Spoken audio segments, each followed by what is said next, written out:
mu take magana a kai, a yi haƙuri don samu abin da muka samu. Wato, halar dai a bayyana take, haram ma a bayyana take, sai dai tsakaninsu akwai al'amura masu rikitarwa. Na haka mala ya ce, hara halalin wa hara haram, yaktar ma shi ita. Halar tana nan, haram ma tana nan.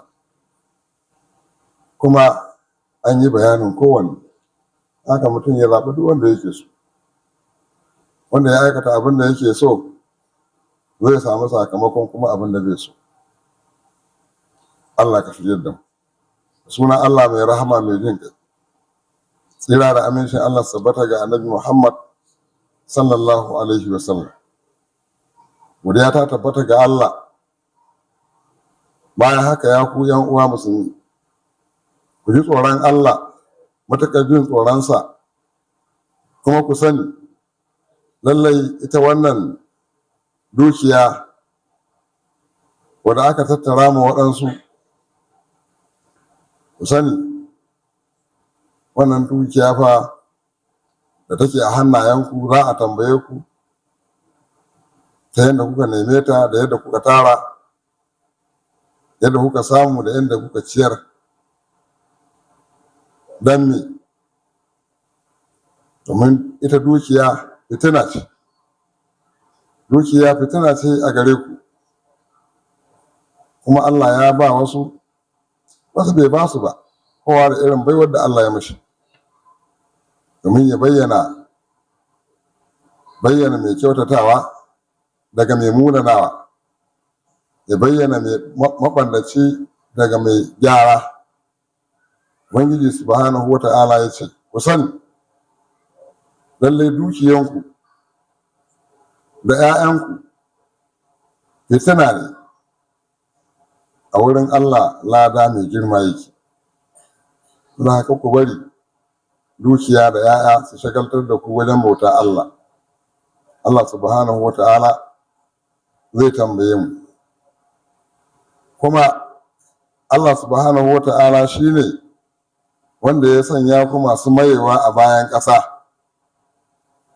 kuma shi ne ya wato ya ɗaukaka sashen ku sama da sashi, da ainihin darajoji daban-daban. Me yasa ya yi haka? Ya balo ku, don ya jarraba ku a cikin abin da ya ba ku. Lallai Ubangijinku mai gaugawan ukuba ne ga wanda ya saba mashi, kuma shi mai gafara ne mai jin kai. Allah shi gafarta mana. Ya ku ‘yan uwa musulmi, ku sani wato ita wannan dukiya da aka ce fitina ce wajen neman tara ta, haka ne kuma fitina ce wajen ciyar da ita. Na haka ‘yan uwa, ba mai tsira daga cikinmu daga wannan fitina ta dukiya sai wanda Allah ya tseratar da shi. Allah ka tseratar da mu wajen neman da wajen ciyarwar, wajen neman a shigar da abubuwa na ɓanna ga sunan da yawa. Mutum ba ruwan shi, kawai duk abin da ya zo hannun shi shine halal, abin da bai samu ma shine haramu. Allah sauwaƙe. Ya ku ‘yan uwa musulmi, sani ita wannan dukiya fitina ne wajen neman ta, kuma fitina ne a cikin ciyar da ita. Na haka ba wanda yake tsira daga fitinar dukiya sai wanda Allah ya tsiratar da shi a wajen neman da kuma wajen ciyarwa. Zai kasabahu min hillihi, wanda ya nemi dukiyan ta hanyar da Allah ya halatta, anfaqahu fi hillihi, kuma ya ciyar da ita akan hanyar da Allah ya halatta. Tsakana iktisabihi wa infaqihi, sai ya zamanto mutumin kirki, wato shine wanda ya kasance a wajen neman shi da wajen ciyarwar shi yana bin turqul halal, yana bin hanyoyi na halal. Kana malu baraka, irin wannan mutum zaka samu dukiyarsa tana da albarka, zaka yana ta aikin addini da ita. kuma zai rika ciyarwa, wato idan zai ciyar hanyar da Allah ya ce a ciyar, kuma abin da ya ciyar Allah zai amsa, zai ba shi lada. Abin da ya bayar sadaka a cikin dukiyar Allah zai ba shi lada. Kuma wato idan bayan Allah ya amshi rayuwarsa ya bar duniya, to dukiyar nan za ta zamanto alkhairi ga bayansa da masu gadon shi. Sai ya zamanto irin wannan dukiya ya yi, wato ya ganimci, ya ribaci duniya da kuma lahira, da duniya wal akhira. Daga cikin mutane akwai wanda akwai wanda shi bai ji tsoron Allah ba, kuma bai nemi dukiyan ta hanyar halal ba, sai ya zamanto nemansa da hanyar da ya bi ya samu, da hanyar da ya siyar, wato sai ya zamanto ba ruwan shi, ko halal ne ko haram ne, oho, ba ruwan shi da maganar yi adalci, ko ya kauce ma zalunci. Duk wannan bai dame shi ba. Kawai shi a wurin shi abin da yake halal a wurinsa, wato abin da yake cikin hannun shi da ajihunsa, ta hanyar sata ne, ko ta hanyar fashi ne, ko kidnapping ne, ko kuma ha'inci ne, kiyana, ko yaudara, ko cin hanci. Sai ga mutum duk hanyar da ya samu kawai ya auka, shi ne ya samu kuɗi. Allah sauƙaƙe. Da wannan ya ce wannan da irin wannan hali sara maluhu wa baran alai, dukiyarsa za ta zamanto musiba a gare shi. Dukiyarsa za ta zamanto musiba a gare shi idan ya riƙe. Allah ba zai sa albarka ba ga irin wannan dukiya, kuma in yayi sadaka lam yuqbal minhu, wa la an sadakan ba. Me yasa?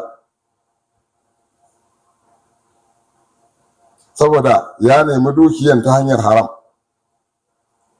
Kuma idan ya bar duniya zai kasance wannan dukiya da ya tara ta zama mashi guzuri wanda take ƙara ingiza shi zuwa wuta. Dan me?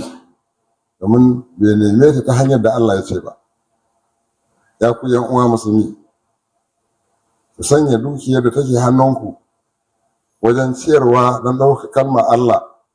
Kar ku sanya ta zamanto tana cikin zuciyanku, ita ke muku jagora, ba zuciyan ke muku jagora ba. Dan ya zamanto haka, wato abin da ake so kasance masu tuba ainihin jikunanku da zukatanku.